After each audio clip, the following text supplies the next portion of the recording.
Hello students, स्वागत है आपका हिंदी सारथी यूट्यूब चैनल में। मैं पुष्पा यादव आपका स्वागत करती हूँ। आज मैं लेके आई हूँ 10th क्लास की पुस्तक क्षितिज काव्य खंड का पाठ नंबर 6 जो है दंतुरित मुस्कान, और ये लिखा है नागार्जुन ने।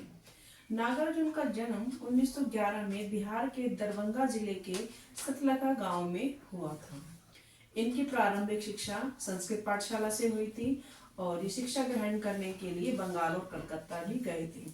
1936 में एक बार इनका जाना हुआ था श्रीलंका में, और वहीं से इन्होंने बौद्ध धर्म की शिक्षा ली थी। ये हिंदी और संस्कृत दोनों भाषाओं में लिखते थे और इनकी मातृभाषा थी मैथिली। मैथिली में जो ये कविताएं लिखते थे वो उपनाम से लिखते थे और इनका उपनाम था यात्री। तो देखते हैं इस कविता के माध्यम से जो कवि है नागार्जुन जी वो क्या बताना चाहते हैं। यह दंतुरित मुस्कान, ये कविता एक बच्चे को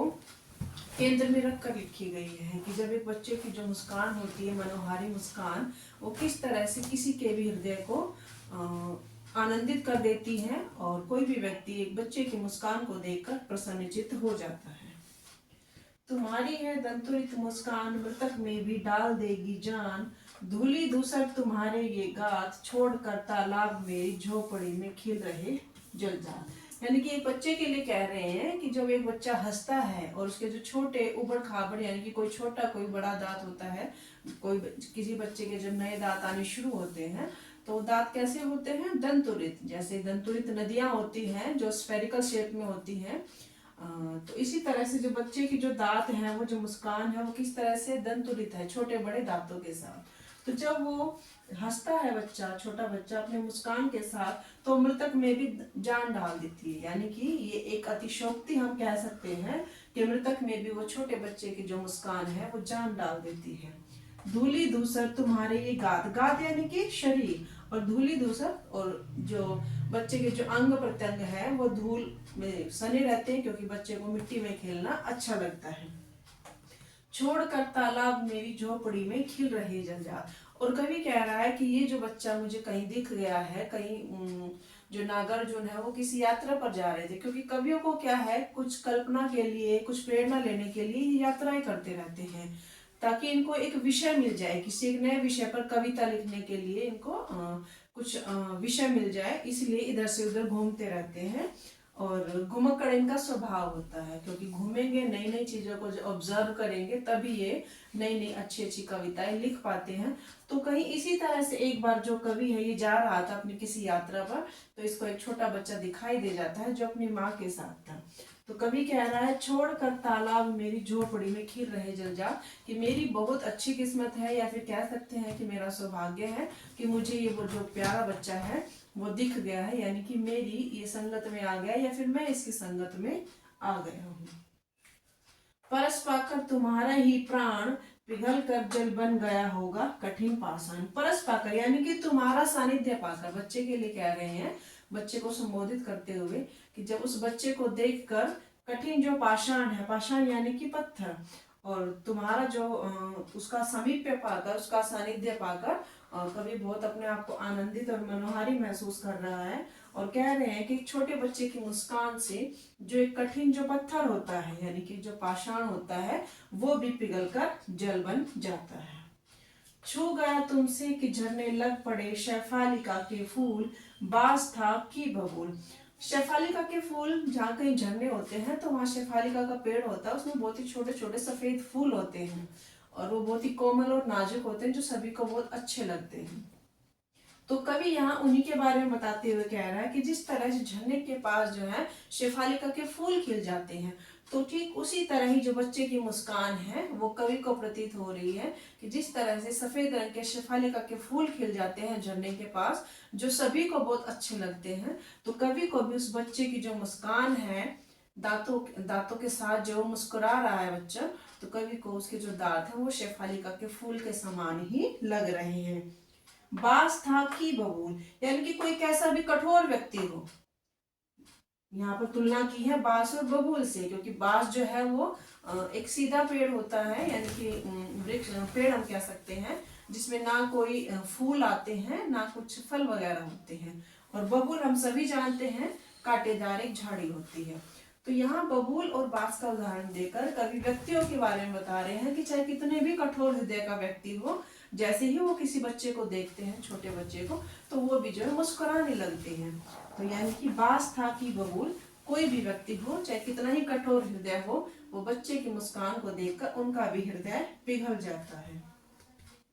तुम मुझे पाई नहीं पहचान, देखते ही रहोगे अनिमेष। और जब कोई छोटा बच्चा किसी व्यक्ति को देखता है, चाहे वो स्त्री हो, पुरुष हो, बच्चा हो, बूढ़ा हो या फिर वयस्क हो, तो कोई छोटा बच्चा जब किसी व्यक्ति को देखता है तो वो उसको अनिमेष, अनिमेष यानी कि बिना पलक झपकाए, एक टक जो है टकटकी लगाए वो बच्चा देखता रहता है, क्योंकि वो उसको कोशिश करता है पहचानने की।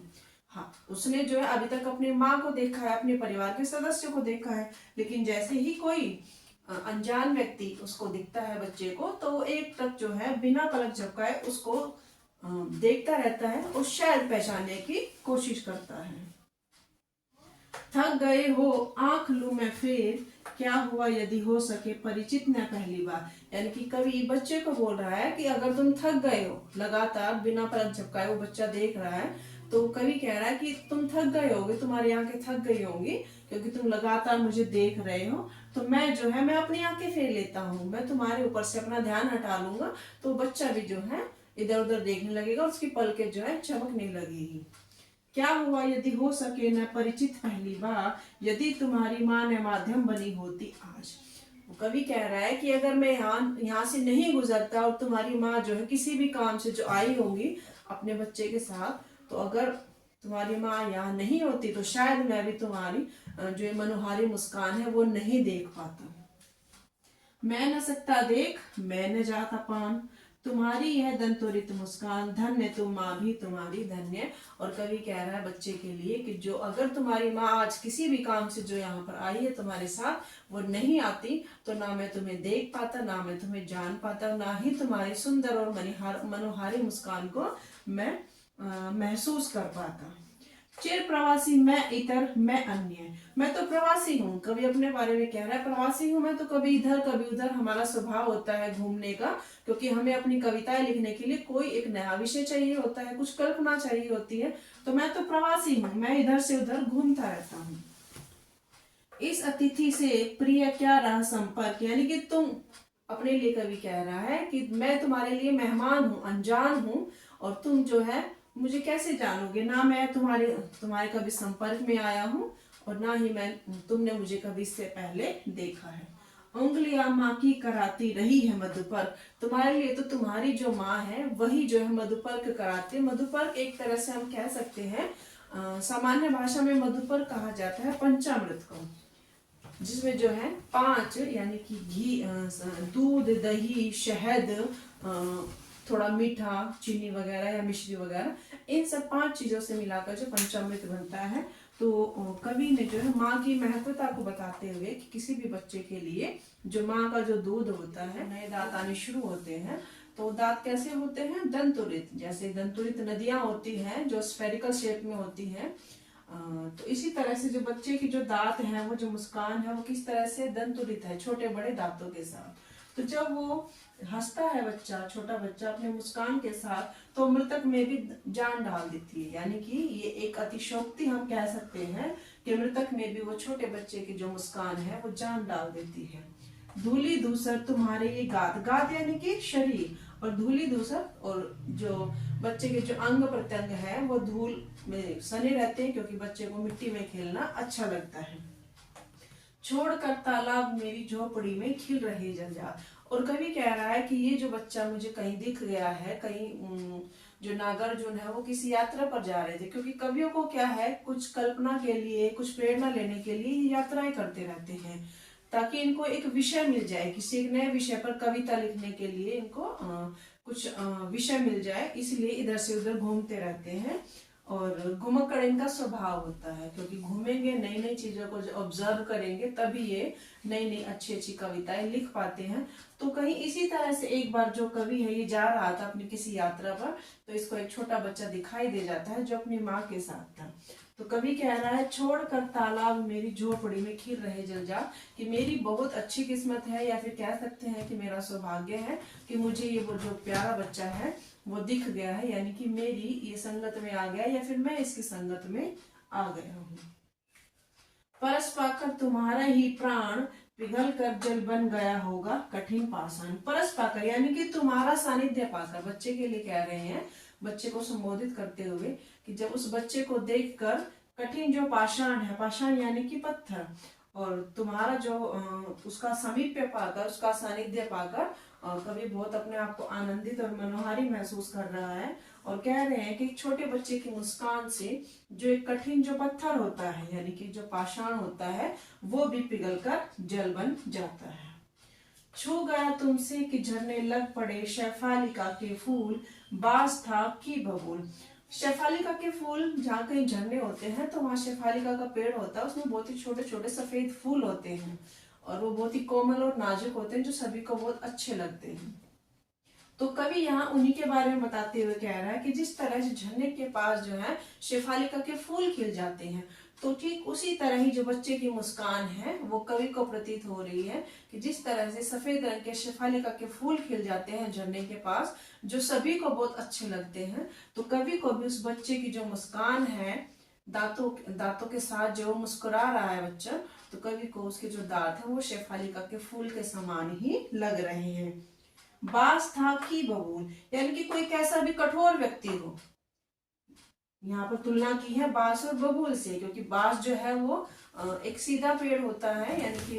वृक्ष पेड़ हम कह सकते हैं जिसमें ना कोई फूल आते हैं ना कुछ फल वगैरह होते हैं, और बबूल हम सभी जानते हैं कांटेदार एक झाड़ी होती है। तो यहाँ बबूल और बांस का उदाहरण देकर कवि व्यक्तियों के बारे में बता रहे हैं कि चाहे कितने भी कठोर हृदय का व्यक्ति हो, जैसे ही वो किसी बच्चे को देखते हैं, छोटे बच्चे को, तो वो भी जो है मुस्कुराने लगते हैं। तो यानी कि बास था कि बबूल, कोई भी व्यक्ति हो चाहे कितना ही कठोर हृदय हो, वो बच्चे की मुस्कान को देखकर उनका भी हृदय पिघल जाता है।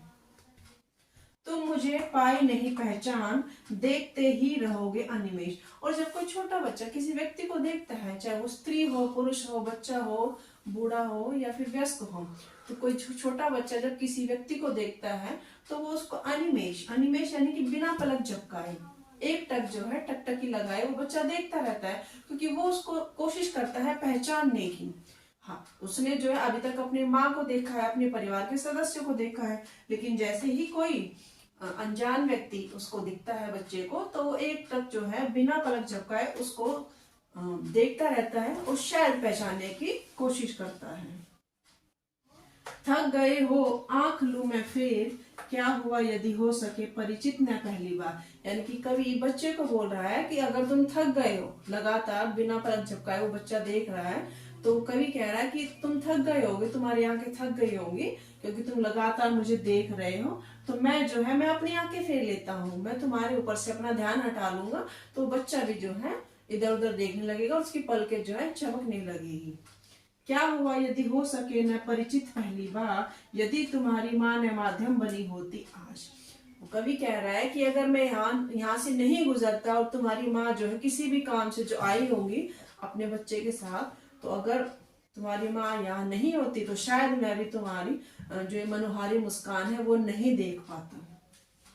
मैं न सकता देख मैं न जाता पान, तुम्हारी यह दंतोरित मुस्कान, धन्य तुम माँ भी तुम्हारी धन्य। और कवि कह रहा है बच्चे के लिए कि जो अगर तुम्हारी माँ आज किसी भी काम से जो यहाँ पर आई है तुम्हारे साथ, वो नहीं आती तो ना मैं तुम्हें देख पाता, ना मैं तुम्हें जान पाता, ना ही तुम्हारी सुंदर और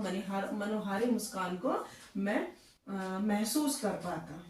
चिर प्रवासी मैं इतर मैं अन्य, मैं तो प्रवासी हूँ, कभी अपने बारे में कह रहा है प्रवासी हूँ मैं, तो कभी इधर कभी उधर, हमारा स्वभाव होता है घूमने का, क्योंकि हमें अपनी कविताएं लिखने के लिए कोई एक नया विषय चाहिए होता है, कुछ कल्पना चाहिए होती है, तो मैं तो प्रवासी हूँ, मैं इधर से उधर घूमता रहता हूँ।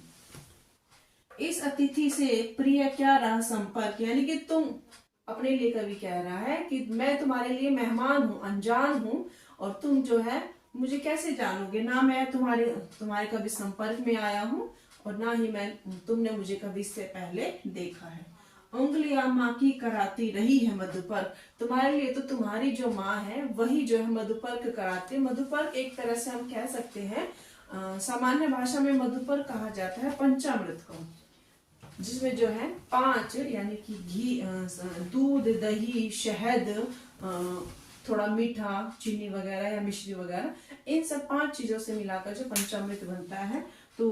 कवि ने जो है माँ की महत्वता को बताते हुए कि किसी भी बच्चे के लिए जो माँ का जो दूध होता है वो मधुपर्क होता है। देखते तुम इधर कनखी मार, और तुम जो है मुझे कभी इधर से देख रहे हो। कनखी मार यानी कि थोड़ा सा तिरछी नजरों से देखना, क्योंकि जो बच्चा होता है वो अनजान व्यक्ति को देखकर थोड़ा शर्माता भी है और तिरछी नजरों से आंखें बचाता हुआ, आंखें चुराता हुआ उस अनजान व्यक्ति को देखता भी है। और होती जब की आंखें चार, तब तुम्हारी दंतुरित मुस्कान मुझे लगती ही बड़ी मनोहारी। और जब कोई बच्चा देखता है किसी अनजान व्यक्ति को तो वो थोड़ा सा तिरछी नजर से देखेगा, शर्माएगा, और जैसे ही सामने वाला व्यक्ति उसकी तरफ जो है हंस देगा, यानी कि मुस्कुरा के देखता है, तो बच्चा भी हमारी तरफ हंस देता है। तो इस तरह से जो कवि ने भी थोड़ी सी उसकी तरफ स्माइल की, थोड़ा हंसा, तो उस बच्चे ने भी जो अपनी दंतुरित मुस्कान फैला दी। और जो कवि को वो कैसी लगी, छविमान, वो जो दंतुरित मुस्कान है उस बच्चे की कवि को बहुत ही सुंदर लगी। तो स्टूडेंट, ये थी कविता, यह दंतुरित मुस्कान। किस तरह से कवि ने एक छोटे बच्चे की जो हंसी को ही यहाँ पर एक विषय बना दिया कि किस तरह से छोटे बच्चे की हंसी किसी भी सीरियस व्यक्ति, हम कह सकते हैं, चाहे किसी भी दुख में वो ग्रसित हो, कितना भी कठोर हृदय व्यक्ति हो, लेकिन जैसे किसी छोटे बच्चे की मुस्कान हमें दिख जाती है तो हमारे चेहरे पर कुछ क्षण के लिए ही सही, लेकिन हमारे चेहरे पर भी मुस्कान आ जाती है और छोटे से नन्हे से बालक को देखकर। तो ये थे स्टूडेंट्स इस कविता की व्याख्या। मैं आपको जल्द ही मिलती हूँ नेक्स्ट वीडियो में नेक्स्ट कविता के साथ। तब तक के लिए हैव अ नाइस डे।